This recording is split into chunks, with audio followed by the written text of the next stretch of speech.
What's up, my beautiful people? Hope you're having a tremendous day. Exile451 here with yet another daily dose of Reddit Happy. Got some more funny out of r/AskReddit today, so let's get to it. You guys seemed to enjoy this one last time, so we're gonna go back to it again. The question was, people of Reddit, what happened during your childhood that was so hilarious, even thinking about it today can make you suddenly burst into laughter? And as usual, I've made sure to pick out some of the best. My friends and I were hanging out in the hallway of our high school. The floors were made of concrete or something that had been worn smooth over the years. A friend of mine, with a smirk, dropped the banana peel from his breakfast on the ground. My other friend, Steve, said, "That doesn't really work in real life, you know." To which he responded, "So, go ahead." My friend Steve proceeded to line himself up and then do an extremely cocky arm-swinging walk, and when he stepped on the banana peel, his body flew forward and he was exactly parallel to the ground when he dropped on the floor hard. It was one of the funniest things I've seen in my entire life, and we learned on the right surfaces, a banana peel will ruin your day. Did you guys never play Mario Kart? Follow up there. Banana peels are for real. One night, I was so hungry I couldn't fall asleep, so I went to the kitchen for a snack, which turned out to be a banana. I was super tired, so I crawled into bed, ate the banana, and just threw the peel towards the trash, but didn't quite make it. The next day, I forgot about the banana peel and, of course, stepped on it. I didn't quite go down, but yeah, those suckers are slippery. I was screaming the house down because I was suddenly completely blind. Then my grandma flung open the door and I could see her in her nightgown illuminated in the doorway. Turns out, I was just used to city lights, so when I woke up in the middle of the night at her house in rural Wisconsin, my eyes didn't adjust quickly enough and my 7-year-old reptilian brain let loose. My cousin, who was sleeping beside me, still reminds me of this incident. Follow up on that one? And I was the opposite at my Nan's house. Really dark at home, but Nan had a streetlight right outside the window and lit up the whole thing. She didn't know because it was the spare room and never slept there, obviously, but it was so bright. Then someone drove into the pole and knocked it down, and it was better. I kept a very messy room as a kid. My dad came to tuck me in, but didn't turn the light on. As he went to leave, he stepped in an empty plastic container, which then slid across the carpet, throwing him off balance. Obviously tensing up to get his balance, he let out this massive fart. I still cry laughing when I think about it. I can't blame you, I would too. that... Oh, that hits a special place in my heart. Follow up there. We had this rather large 1970s style step down from the dining room into the living room. One day, my mom was navigating it and lets out this huge fart in front of my husband. She then promptly jump screams like she scared herself with the fart. My husband almost died from trying to contain his laughter. When we're home, he sometimes mimics it when no one's looking and he has a good laugh to himself. It didn't make me laugh at the time, but as an adult looking back, it cracks me and my entire family up. My grandfather was a wonderful man. He was kind and generous and funny. His brother, my great-uncle Gene, was an abusive crook who treated everyone like dirt. They died within a year of each other. At both funerals, 7-year-old me took the opportunity to sit next to my favorite uncle, Uncle Mel, who I rarely saw due to distance. My grandpa's funeral was very sad. Everyone was teary. But glancing around Uncle Gene's, I noticed no one was crying, not even his wife. "Uncle Mel?" I whispered. "Why isn't anyone crying?" Trying to be a good Christian, he told me, "Because we're all glad Uncle Gene is in heaven." "But you cried at Grandpa's funeral." "Well, we miss Grandpa." Follow up to that one. Reminds me of what my mother used to say about her mother. For context, my grandmother's health had been failing for years. Also for context, my grandmother was extremely abusive to the point she got kicked out of the bridge club at the retirement home. After my mother's third emergency flight to Florida and her mother's abuse as soon as she regained consciousness, she came home saying something along the lines of, "That old woman is only still alive because God doesn't want to deal with her in heaven." I was playing basketball alone one day. ball went right next to a guy riding a bike, and so he tried to grab it from me with one hand. Well, when he went to lean over, he turned to the handlebar with his other hand, went over the front of his handlebars, and landed face first on the cement. Dude was trying to do something nice for me, so I had to hold back my laughter. He was fine, but super embarrassed. After he left, I couldn't stop laughing. I was helping put siding on a house. Helping as in handing tools and tacks. Up on the ladder was my mom's boyfriend. Great dude, funny, but he had this tiny mahogany hammer I'll never forget. He forgot he left it on top of the ladder, went to move it, and guess what came falling? That little hammer. The sound it made when the wooden handle hit the top of his head and made the funniest doink sound. I still laugh about it. My father, who is a very mellow and mature man now, had anger issues into his 30s. He was known to sometimes throw small temper tantrums. When I was 5, we lived in an old mobile home with horrible flooring. After he got off work, my mother asked him to take out the trash. He threw a temper tantrum, stomped, and fell through the kitchen floor. My mom laughed her butt off. He became even madder and she said, "That's what you get for acting like a big baby." Later that night, and even now, he recalls the story and laughed about it. He admits that he was a big baby back then, but after that, he worked on his issues and never threw tantrums like that again. It's still hilarious though. My mom laughing at him was just icing on the cake. When I was about 17 and my brother was 7, I drove him to his theater practice in an old Chevy pickup that I inherited from my great-grandfather.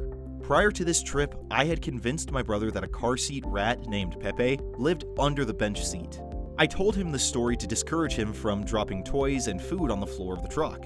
Well, as it would happen, my brother dropped some toy he was playing with on this trip, and he began to complain.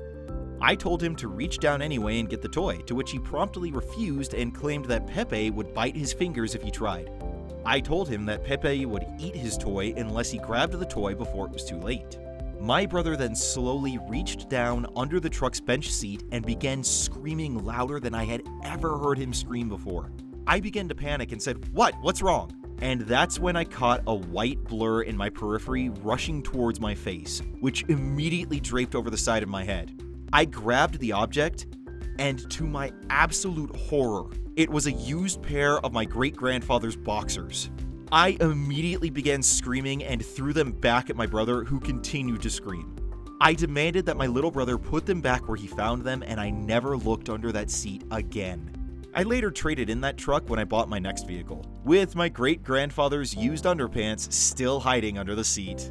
It's someone else's problem now. Outside, doing whatever, and I see my little brother coming my way. I duck into our shed so I can jump out when he comes by and scare the crap out of him. As he gets to me, he sings to our dog, who is following him, "Hello, Blackie, how are you?" I bust out in my best Eeyore singing voice, "Just fine." My little brother was so scared/shocked his legs gave out and he just sort of slumped to the ground. Oh, that's all sorts of brilliant. It's Christmas Eve Mass, and none of us want to be there. But it's the 90s, and it was that time when Mom and Dad had to convince themselves and us it was important to go to church. We're in the bad seats because the Christmas and Easters have shown up and squished us all out. And one of the nuns has the microphone so she could speak to the children. She asked, "What is a birthday? Do you know what a birthday is?" And my 8-year-old brother grumbles to himself, "It's another year closer to death." My mom, dad, and I have to work very hard to keep the noise down as we pee ourselves laughing. Pretty sure that's when my brother realized he was the funny one in the family. Kids. I asked my father once if he could cut the watermelon for me. He was happy to do it. He placed the watermelon on a plate with such confidence. He took a cooking knife and did this ultra-confident swing to cut the watermelon. Instantly, the watermelon was cut in half, but so was the plate. We just burst into tears. We laughed so loudly and for a long time. He was so confident about it, but just completely forgot to use a wooden cutting board. Wow. That actually reminds me of a story from several years ago. So for a brief little time, I was working for my dad at one of the properties that he owns for his commercial real estate business, just doing miscellaneous odds and ends, and he needed me and a friend to try and drill a hole into some concrete. The thing is, this concrete had been curing for about 10, 15 years at that point, so it was like really, really solid.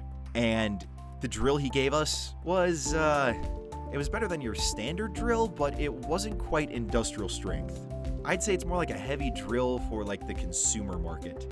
And we just could not get a hole into that thing. I mean, we tried for 2 hours and went through like 3 drill bits that we'd bought specifically for this that just wore down or cracked and got maybe an eighth of an inch in.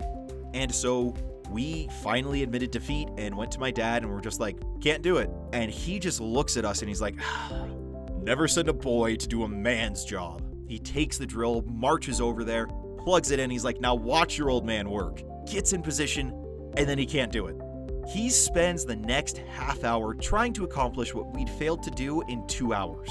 He swapped out drill bits, went through all the same steps as we did, and could not get that hole any deeper. Eventually, he just stepped back, blew the dust off, and saw that maybe he'd gotten another 32nd of an inch through. Looked at my friend and I and was just like, okay, I will eat crow on this one. You were right. It's one of the few times I've been able to rub that back in his face. But the confidence your dad had here just reminded me of that story. I had a big old afro when I was a teenager. One day, my buddy and I were out for a bike ride in some posh neighborhood, and some girl across the street, also on a bike, is just staring slack-jawed at my hair. She rode right into a telephone pole. Keep your eyes on the road. When I was a kid in Kansas, we tied a rope between a bigger and smaller tree and would use it as a makeshift zipline. It was super fun. We used this piece of metal we found that was like a really shallow V shape, and we could hold onto the edges, and the rope would sit in the angle in the middle. My neighbor Jason was giving the zipline a go one time, and about halfway through, he lost his grip and biffed it in a spectacular manner on the grass. As he was laying there groaning and the rest of us were laughing hysterically, out of the sky, the metal V that had been flung into the air landed squarely on his dingus. I laughed so hard I almost fainted from not being able to breathe. There are very few things in life funnier than another guy taking one to his junk. He doesn't think it's funny, but everyone else, it's impossible to laugh unless it's like really, really serious. I was biking home from middle school football practice with a friend who was new to the city and was showing him where I lived. He lived another block up and a few over, so I gave him a shout that this was it and turn off the street and up a driveway. He coasted along to get a good look at the house and slammed into my neighbor's parked car and was sprawled over the trunk. He wasn't hurt and the bike still made it home okay, but every time I think of the sound of his bike hitting the bumper, I laugh hard. I used to get home from the bus stop about 15 to 20 minutes before my dad. We had snow piled up almost to the top of our wooden fence. Minnesota, so this was typical. So I decided I wanted to play on it. I ended up slipping and one of the fence posts got caught under my coat and left me dangling. I tried so hard to stand up but couldn't catch any grip. When my dad came home, there was his daughter just hanging out, tired and defeated, patiently waiting for his help.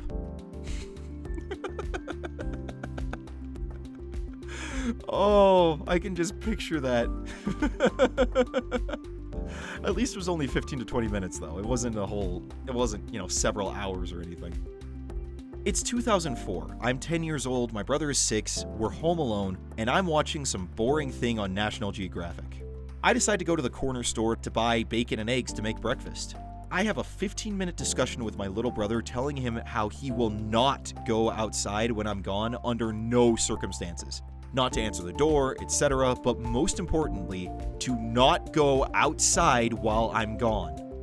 I start making my way to the corner store walking, about a 6-minute walk. Halfway there, I notice my brother jogging towards me, and I'm like, dude, what did I tell you? He says, can I change the channel? It's boring. Thinking of that simple moment always minimally puts a smile on my face. 10 years old, trick-or-treating in town on Halloween night with 2 friends. My one friend, happy as ever, is swinging his candy bag as he crosses the street. It suddenly bursts from the bottom, scattering his precious candy all over the road. His demeanor immediately changes from joyfulness to extreme terror. My other friend unleashes his max volume, contagious, Joker-like laugh, causing me to laugh so hard I collapsed to the ground. Simultaneously, a car turns onto the road as if to threaten the possibility of salvaging the candy. Candy explosion friend starts screaming, "Help me!" as he's desperately trying to scoop the candy to safety with the full length of his arms. I'm laughing so hard I literally had to crawl to the sidewalk. Hey, priorities. When you're a kid, that candy is everything. I was making macaroni and cheese once, and I hear my mom running and yelling something to my dad who was outside. I turned around just in time to see her bounce off the screen door. She ran right into it and flew backwards. She had all these smudges on her face and she looked so bewildered. 20 years later, and it still cracks me up. Follow up to that one? My baby sister did something similar. My parents, brother, and 2 sisters were at Disneyland. The youngest refused to walk anywhere, and she was running into a store. Problem was, the door to the store was solid glass and closed. She nearly broke her face. She was like 4. The next day, they were etching Mickey heads into the glass. To this day, any fully glass door at Disneyland or Disney World has Mickey heads etched in them, and my sister is the reason why. Holy crap, I'd never even thought about that. I always thought it was a marketing thing or just something to go along thematically with the park. But in all the times that I've been to Disneyland, I never even considered that would be their purpose. My uncle had a blood phobia with his own blood. One Thanksgiving morning, he cuts himself making a bagel, faints, and the paramedics have to come out. About 4 hours later, he takes off the Band-Aid while washing his hands and reopens the wound. And down he went again. Same paramedic team comes to check him out, and they give my family the filthiest looks because at this point, we're all watching, my dad is filming, my mom and aunt are in near tears of laughter. Anyways, that is how he got in charge of only deep frying the turkey. Phobia of your own blood, that's a new one to me. Edit. I lied. This isn't the funniest thing that happened. When I was 11, we went to a nature preserve and my dad tried to feed a giraffe out of our sunroof. The giraffe stood in front of the car, so my dad couldn't escape when it started to drool on him. This was big, vicious, slow-moving drool. He was squealing and carrying on, making dolphin noises, trying to squirm out of the way, desperately trying to save his tie and suit jacket, while the drool just slowly descended onto him, while my mom and I just lost our crap.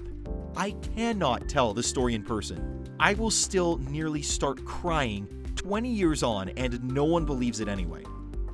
My cousin had really bad ADHD as a kid, and we went on a family vacation to Disney World. We were in line for the Flying Dumbo ride, and he ran through the line before it stopped, and Dumbo's ear hit him right in the eye. After Disney World, we went on a cruise in the Big Red Boat. Took a family picture together. There's a family photo with us, and I'm scowling because I had to wear socks with my dress shoes, and my cousin has a huge black eye. It was great.